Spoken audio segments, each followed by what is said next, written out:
একটা বিশ্বস্ত কাঁধ পেলে জীবন সহজ হয়ে যায়। সুযোগ পেয়েছেন, ক্ষমতা আছে, শক্তি আছে, অপব্যবহার করবেন না।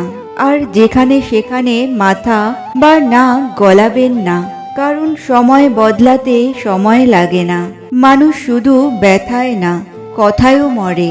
কথায় যে কত ব্যথা তা শুধু আঘাতপ্রাপ্ত মানুষটাই জানে। যে ব্যক্তি নিজের নিন্দা শুনতে বা সহ্য করতে পারেন, তিনি জগতে শ্রেষ্ঠ সহনশীল ব্যক্তিদের মধ্যে অন্যতম।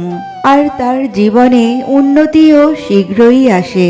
হে ঈশ্বর, যদি কোনো ভুল করে ফেলি নিজের অজান্তে, আমাকে শোধরানোর সুযোগ দিও।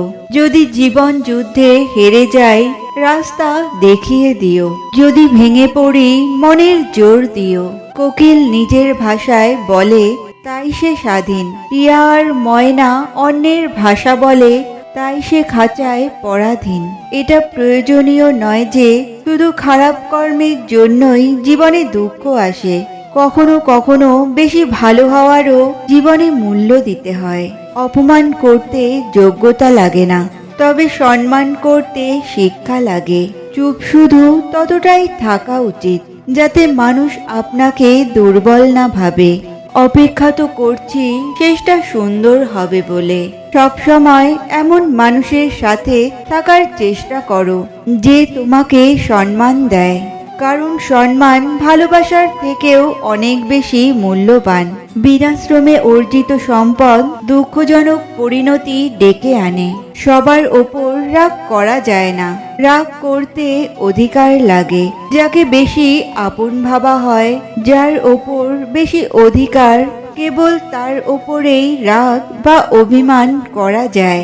আপনি যদি কোনো ব্যক্তিকে ভালোবাসেন, তবে অপেক্ষা করতে শিখুন। হয়তো এই সময়ে আপনি আজ একসাথে নেই, ভবিষ্যতে কখনো একসাথে থাকবেন। কর্মকে ত্যাগ করা নয়, কর্মফলের লোভকে ত্যাগ করাই হলো আসল ত্যাগ।